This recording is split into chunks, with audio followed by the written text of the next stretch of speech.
This week we're in the city of Perth with a grand plan to show you a lump of rock that has witnessed some of the key moments in Scottish history. Unfortunately we weren't allowed to, so you'll just have to put up with the usual nonsense.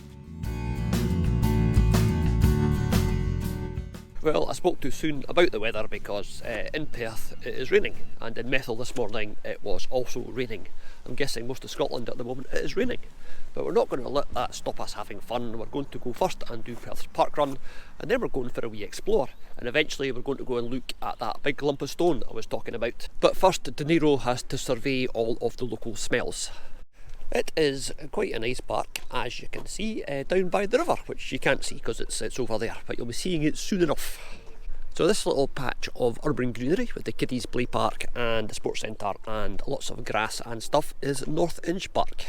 Oh, he's pretty cool. There is one of those owls. Unfortunately, this one has had some sort of surgery on the back of his head because his brain has been removed, possibly by woodpeckers. You might think that is just a tree. It's not. It's a war memorial because it's in memory of the 50th anniversary of the Battle of El Alamein in 1942.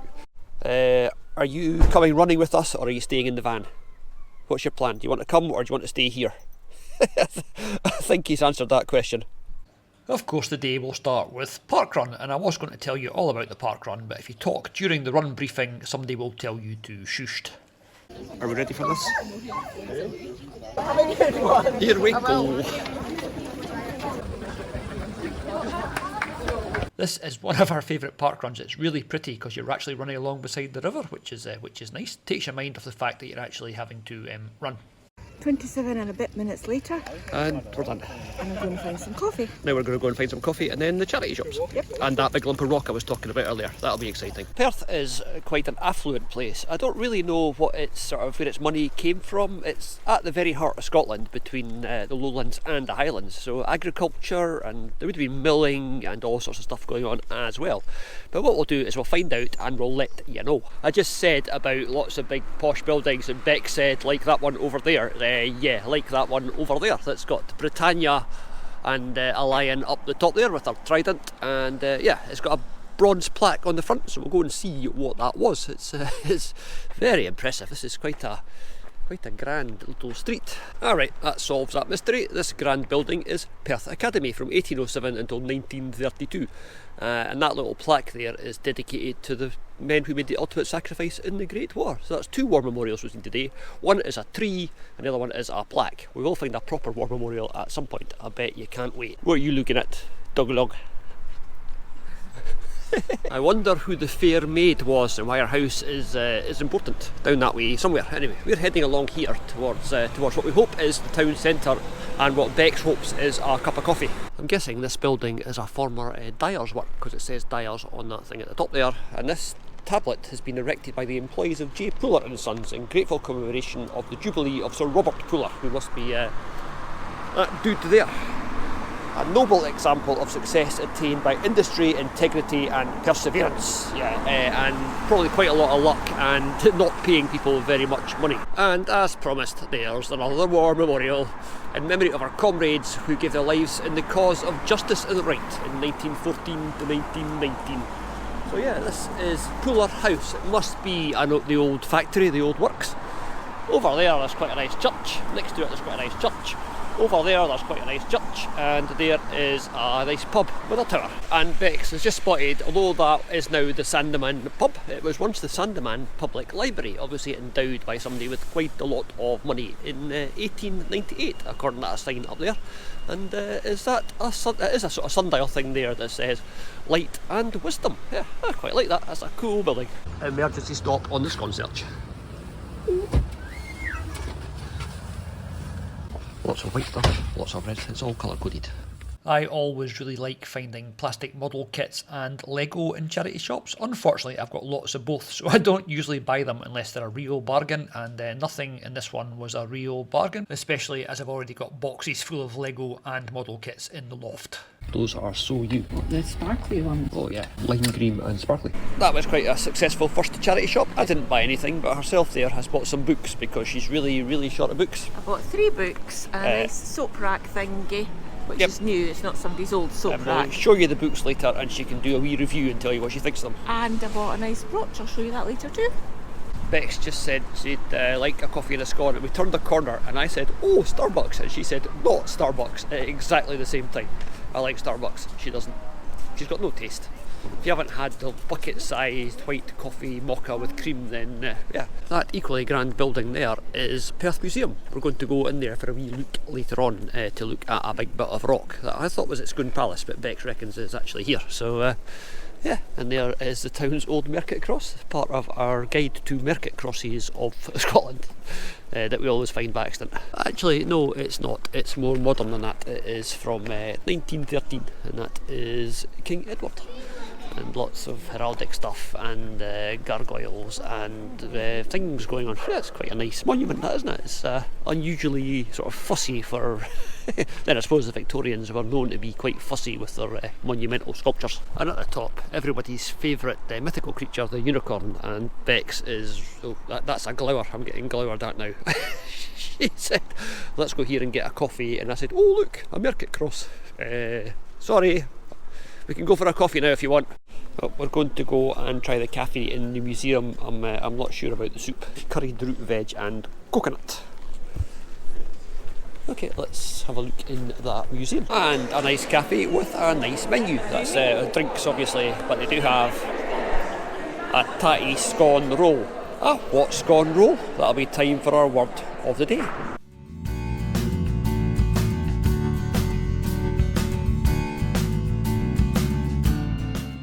Healthy brown scone, the equally healthy bacon and tatty scone roll. That's quite an impressive sparkly unicorn outside the museum. Right, we're coming out of the museum now because we're going to go and look at charity shops, and then we are going to go back to look at the big stone. And I have absolutely not just googled the fact that there is an old friary here, an old Dominican friary called the Greyfriars, and it's all gone, but the graveyard is still there. I don't know that. I didn't Google that, so I don't know there's a graveyard called Greyfriars here. But we're definitely not going there unless we find it by accident. I'm sure you did. Oh! Salvation Army!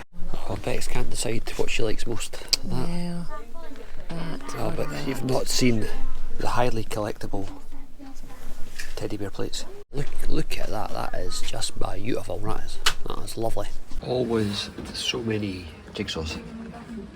There's also a record collection, but the staff are standing looking at it, so we can't get too close. This looks like an amazing record. Heritage, the music of Britain. We've got London, Scarborough, we've got Roman and the Gloaming, and the Bluebells of Scotland, and the White Cliffs of Dover. Where does Dance to the Daddy come from? I don't know. The town of Daddy in Somerset. I made that up. It's quite an impressive package, isn't it? It's ooh, Look, I like that. Oh, look at that, what nice. No racial stereotypes with Highland cows and Loch Ness monsters, and down south it'll be bankers and... And the final records aren't old school enough for you? How about this? It's a cassette collection. You can get a copy of Dwayne Eddy's Greatest Hits, or you can get another copy of Dwayne Eddy's Greatest Hits. What have you found? For you. Oh wow, yes. I cooked in the slow cooker for the first time in ages, and it was easy, so I like it. We are back here, and it's the Stone of Destiny. Better go and find it then. So this is the queue for the Stone of Destiny. You've got to book your tickets in advance, and yeah, let's go and look at a big lump of stone. Can't tell from our faces how excited we are by this. I'm so excited. So excited. Right. Sir. Yes. Right, we interrupted this broadcast because at this point we were going to go through and show you the stone, which you were all really looking forward to, and I don't know why, but no photography and no filming. We went in, the guy at the door said no photography and no filming, and the lady inside said no photography and no filming. I mean, it's a lump of rock. You can use your imagination for what a big lump of rock looks like, but no photography and no filming. So it's quite good, because it would have been a 2-second view of the stone on the episode. You would have gone, very nice. Or I can rant for about a minute and get a minute of extra runtime out of it. So, grrr, no photography and no filming for you stupid bit of stone. But that's enough ranting. Let's go back in and look at the rest of the museum. Oh well, let's see what else there is to see. There's a knightly gentleman, and there's some skulls. And yeah, this is quite nice. Quite a nice wee museum. Apart from the fact, yeah. I'll stop ranting about it now. Do you reckon there's a fan of the police working somewhere in here? Because I sneak song titles into our stuff, and We're in the upstairs bit of the museum now, where they don't seem to mind you taking photographs. That's an advert for Dewar's Whisky, that large gentleman there. There's a cash register. It's all it's all quite eclectic. I do quite like it. And do not adjust your sets. We're not in, well, the British Museum, probably where you see most of the stuff. This is a replica that's made for a Hammer horror film in the 1950s. And then it was put outside the cinema to sort of get some people to buy tickets, and then bought by somebody in Perth and donated to the museum. It's quite cool. I like him. Hello, Pharaoh. This stuff is all souvenirs brought back by men from the trenches in the First World War. It's quite cool. It's a German Eagle House helmet and a German rifle, and yeah, I'm quite liking this. Bex is looking at the uniform that she would have worn back in the day. I'm not a nurse. And because it's not a museum if it doesn't have taxidermy. So we can't take a photograph of the Stone of Destiny, but that cake, yes, that's a cake, is the coronation chair, and the thing underneath there is a Stone of Destiny. So yeah, that's what it looks like, and the real one is actually not that much more interesting, to be honest. I'm going to do it. I'm going to do it. There you are. We can't afford that. It's a bit dear. That taxidermist has gone the extra mile. We saw the Puller's factory, or what's left of it earlier. There's a banner from it, and that is from their branch at Tulloch. I've got no idea where Tulloch is. I'm guessing it's not very far away. More and more museums are trying to get grips with where their collections actually came from, and this one uses the word looting quite a lot. This tusk, which is up there, was looted from a temple in Myanmar. So yeah, all the stuff in here was looted. I tried to explain where it came from and how it ended up in Perth. Right, that's enough museuming. Here's someone else's photo of the Stone of Destiny. Let's go back to the charity shops. What's that? You should buy that. What is it? That's a catheter bag stand for your night bag. I thought about this though. Might be water, might be gin. A banana holder. I know what it is. I was just being rude. An onion holder. Onion holder, banana holder, popcorn holder. I could get that to inspire Bex when she's doing my laundry or my dishes, or yeah, all the things she doesn't do anyway. Although there's not much left to see now, quite a historic spot. Near this spot stood the Blackfriars Monastery from 1231. And from the Monastery Gardens, King Robert III viewed the Battle of the Clans in 1396, never heard of that one, and King James I was murdered within the monastery in 1437. Now I said there's not much left, but there might be a wee graveyard. I might be going for a wee look. So we're walking along this rather affluent street. This is insurance companies and things once upon a time. And over there is the River Tay that you can't see, but I promise you I'll take you and show you in a wee while, because you can't imagine what a river might look like. And after what Google said would be a 5-minute walk, I think it was actually much longer. That is it in front of us, I believe. Yep, we're in the right place. The monastery of the Greyfriars, founded in 1460, stood within these grounds, and it became a burial ground in 1580, so we might see some quite old stones. Let's go for a wee look. Oh wow, yes, let's definitely go for a wee look. I'm quite liking this place already. Let's have a look at the first stone. That's a couple of lines down. The first one we've walked past on this side has got the wings and the face and the symbol of a broom and that funny fork thing that we keep seeing, and the spade and Memento Mori written at the bottom. Let's see if it's got details of the person. Oh yes, it has. 1792, raised by Alexander and Geo, G-E-O, so it's Alex and G-E-O, speed. Revised, but there's that word again. We saw that in Dundee in the Howth. It said revised by, and it doesn't mean changed. That must mean, you know, put up by. Is revised? No idea. And next to them we've got here's an occupation that we haven't seen before. Innkeeper, obviously we know, and a horse hirer here in Perth. And I've just noticed over there a big columny thing. I've got no idea what that is. I will try and find out. And you may notice that I'm all of a sudden on my own. I said to Bex, right, I want to go and have a quick look at Greyfriars, and she said, what's that? With a sort of knowing look on her face. Like, I'm not sure. Yeah, I'll go and sit in the van and read one of my books. Fair enough, she's in the van reading a book and I'm here with you guys, so yeah. Everybody's happy. And there's another profession for you. There is James Shedden, who was a confectioner in Perth, and his wife in memory of their parents, who died in 1858 and 1888, forever with the Lord. Now I'm walking around here trying to see some like really old stones, looking for really old bits, and I can't actually see anything that looks, you know, like really, really old, but we'll keep going and we'll see what we can find. Because there are a few of these sort of sunk into the ground, which I'm guessing are quite old, judging by the skull and the hourglass and the crossbones, and oh, we know what that is now, don't we, people who've been watching this channel? That's a plough, so this is an agricultural gentleman's tomb, but who he was, no idea. Yeah, it's starting to look like all the really old stones that are actually down into the ground. This one has got, there's some text, there's something day of, so the date is just about there with a bit of excavation in his, yeah, so there's day of and some 63rd year, so yeah, but is there a, let's have a look.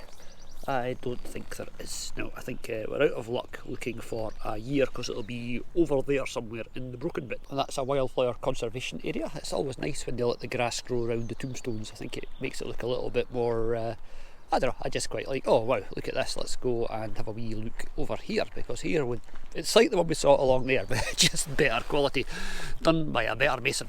Winged face. Again, that thing, that, I've got to find out what that is. If you know, let us know in the comments. And a broom and a shovel and memento mori, skull, crossbones, hourglass. Anything on the back should have the names on the back with any sort of oh, it does, but you can see there, almost completely gone with the moss and the lichen and stuff. That's a pity. Okay, let's keep going down this way. This one's taken a little bit of reading. I still think I've got it quite right, but we can see how we get on. It says, the body of David Taylor Allison, who died September 1816, aged 79 years, lies here in ruins, but will be in the expected rebuilt and made glorious fabric by the original architect. I've never seen those words before. That's another one that is, yeah, quite a big stone. Erected to the memory of Mr. George Burles, a merchant by the North United Session Congregation in Perth. And then it's one of these things that talks about how great he was, in affectionate remembrance of his gratuitous and faithful labours while their clerk and treasurer, to which offices he was chosen 55 successive years. He died in 1836. He was a good man and feared God above many. This is definitely another place that we'll have to come back to for a full places of the past episode, because I think there's quite a lot here to see. Over here there's like a canopy and a sign and some stones, so let's go and see if these are old. Oh wow, they've brought all the oldest and most interesting stones and put them in this wee bit. So today, for the rest of this episode of Scotland on a Shoestring, I am just going to talk about the stones here, and I'm not going to be making it up. I'm going to be reading it off that sign and then showing you the stones, or doing it at the same time with some clever editing. And this is where we start. This is, look at that. That says, you're not imagining it, 1580. That is the oldest stone that we've ever sort of found. It's okay, it's on the wall and it is pointed out by the sign next to it, but still, I'll have that. 1580. And it turns out that most of the very early stones are missing from here, because Oliver Cromwell took a lot of stones to build his fortifications at a place called South Inch, so a lot of the gravestones were robbed by him. Nasty wee man. There's so much to see here. I'm feeling like trying to do a one take from start to finish and show you some of the stones and see what you guys think, but I might not, because I just had a can of fizzy juice and I'd probably just end up burping all over you, which isn't very pleasant for anyone. Yeah, these are some of the nicest gravestones that we have. Oh well, look, this place is absolutely brilliant. Here lies Kirsten Bissett, spouse to Robert Browhouse, sailor, S-A-I-L-E-R, who died, D-Y-E-D, 22nd Mason mistake, the 22th of May 1747, aged 49 years, because they couldn't fit it in. But look at down here, the wee skelly bobs and skull and crossbones and hourglass and stuff that you'd expect, and another wee skelly bob. And I'm guessing there must be family members here, because there is B and IS, Isabel B and IOB. I think that is the way they did it. That was like the first initial, and the surname, which is why that row there is all B's, and that row there says A. These are some of the nicest gravestones that we have ever found. There is the winged face, and there is some sort of emblem. That's a big pair of choppers there, and is that like an ironworks or a, you know, like some sort of press possibly? Memento Mori and all the usual gubbins, but it's WC and EM. Let's see, WC and EM were either on this side of the stone or by going across there, and it is William Clement, who was a dyer, so he dyed things in Perth, who died in 18, what does that say? Oh, it's died 13th of September 1786, aged 68 years. These stones are absolutely brilliant. Now, in the museum we saw about all the stuff that was sort of ripped out of other countries, and a lot of that was East India. East India is actually where the phrase looted came from, where the word looted, it means stolen objects, I think. So this guy was a captain. This stone is erected by Captain David Saylor, merchant in Bombay, died in the East India in 1758, but he's obviously done quite well out of being in East India because he's got a really, really impressive gravestone. Yeah, they're all just incredible. I mean, this is so cool. I don't even have time to show you all of these. It would be a really long Scotland on a shoestring, mostly about graveyards. And I know you're not all mad into graveyards, but you do indulge me on my wonders, so thank you very much for that. IYMD 1745, Memento Mori. And what's going on here? There's some sort of party happening on this one. It is actually a party. I thought I was just making it up. It's people waving and wine glasses, and he's trying to chat her up. He's having a wee word in her ear, but she's not looking very very interested. Oh, and it says faith, charity and hope. So there's faith, and there's hope, and charity is a wee bit worn out down at the bottom there, and that is from 1828, revised by Robert Naismith and Marion Pratt in memory of their father, who died in 1804. And revised, it's obviously revised means revised. We're beginning to think, because look, there's text going right across there, and this bit has been carved out of it, so whatever text was under there has gone and been replaced by that. Okay, maybe a couple more, because you turn round from looking at what you think is the front of the stones, and then you see the back of the stones. That one has got a big horsey on it, and this one over here has got another coat of arms on it. I'm not sure, that maybe the coat of arms of Perth, or a family coat of arms, no idea, but wow, yeah, I am really, really better get going. Sorry, stopping again for another profession. This stone is erected by Andrew Kippen, late Deacon of the Glover. I thought Glover was his profession. I've just read that again, and I'm talking of his father Andrew Kippen, Glover and Burgess of Perth, who died in 1760. So that could have been somebody that made gloves. That's my guess anyway. Actually, that could answer that, because it says Glover on the far side, and that is definitely a pair of gloves. Yeah, a really, really cool wee ensemble going back into somewhere we've never been before on this channel, back into the 1500s. Right, let's get going. Let's go and find something else to look at, because this is not places for the past, and you don't want half an hour of, well, you do want half an hour of graveyards, but let's go and see what else Perth has to offer. So I am definitely heading back towards the exit, but not promising I'm going to take the shortest route. It should be straight along there, but we'll go this way instead, yeah? This is pretty much the great and the good Thomas Somerville, erected by Thomas Somerville, Washington DC, USA, in memory of his father James Somerville, who died in 1861, and his mother, who also died in 1861. Right, let's go down here. The back wall is, in memory of the Reverend Forrest Frews, minister of the First Belief Church, who died in 1842.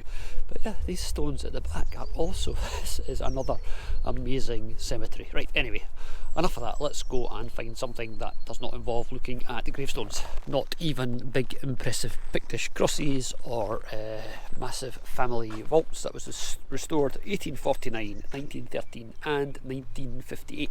Okay, no, come on Ian, let's get going. But you've always got to stop and say hello to anybody called Euphemia. I don't know why I like that name so much, I just do. I would say this is the biggest tombstone in the place, but it's not, because I know there's a bigger one coming up. This is in memory of George Pentland, a coach and harness maker in Perth, who died in 1806 and had a few quid to spend on a big tomb against the back wall. But there's an even bigger one over there, and that's where we're going, because honest, the exit is over there. I am leaving. This was the big one that I saw from up further along the wall. It is great and good again, because that is sacred to the memory of the Reverend William Wilson, founder of the Wilson Church in Perth in 1733, who died in 1741, and his devoted wife and their 7 children. And then over there, Colin Brown, the Lord Provost of Perth, who died in 1741. Lord Provost of Perth, 1728 to 1730. Yeah, he couldn't have been 2. That must be when he was Lord Provost. I'll probably just shut up now. Next to that, there is quite a nice statue, the biggest statue in the place by miles. Not a very happy looking person, but there we go. There is the mighty and majestic Silvery Tay, the silvery Tay that flows from Perth to Dundee every day. And over there, there's, I have no idea, but that is such a cool building.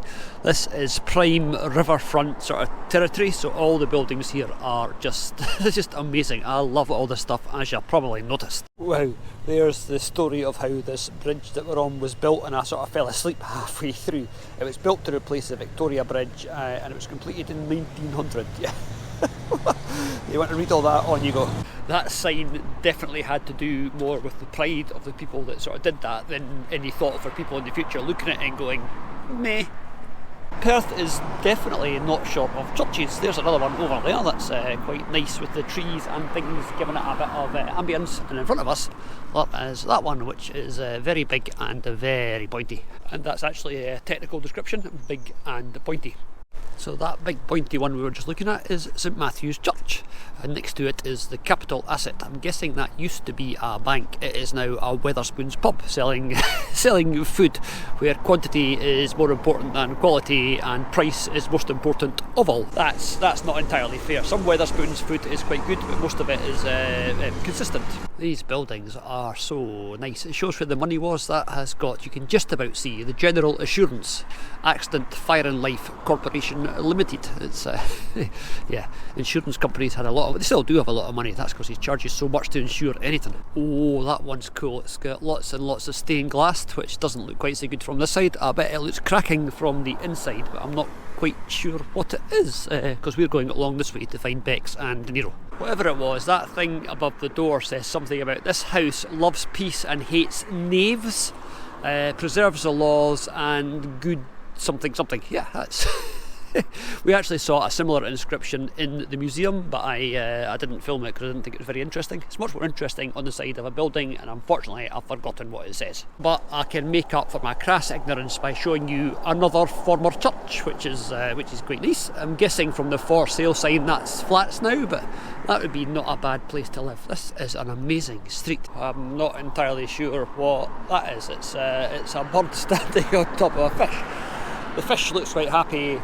The bird also, to be fair, looks quite happy, but it's got nothing to say anything else about it. Oh, I do love stuff like this, just random bits and pieces. Okay, it's not lemmings, but it's not bad. All I remember about where we're parked is it's in North Inch Park, which is beside the river. So I'm guessing I didn't come this way, but I can go this way, which will give us a nice view of that bridge, because it's a bit more interesting than the last bridge. There's a big sign in front of it. It says crossing the Tay, so let's go and have a wee look at that and see if it's worth imparting any information to you good people. For centuries, Perth was the lowest crossing point over the River Tay. In medieval times, several bridges, blah, blah, blah. Did you know that they actually build bridges to get across rivers? That's I've learnt something today. You can see there the sandstone is weathering quite badly, but you can also see, because it's sandstone from the bottom of the sea, where there are stones that were in it that are not weathering anything like as badly. So the sandstone is releasing things that it's held on to for millennia. And there's a nice view along the bridge. That's not bad, eh? A little bit of artistic prettiness for you. And there's the same view from the other side. I'm just milking it now because I think that looks really cool. And the good news is we are back where we started. And I know you're probably thinking, you promised us a proper war memorial and you haven't delivered. Well, actually, by pure chance, I'm hoping in front of me, over there, is the proper war memorial. There's certainly a few statues dotted about that we might go and have a wee look at. Oh yeah, I recognise those badges. The Egypt one at the top, that is a regimental badge. The Cameroonians, I think we're doing this in the wrong order. We need to start at the beginning. Oh yes, it says the regiment served with distinction at Mandora and Martinique and lots of other places where we tried to impose our will on the rest of the world, and in 1881 was formed into the 2nd Battalion of the Cameroonians, the Scottish Rifles. So this was erected in AD 1895 by the county blah blah blah. You can read it yourself.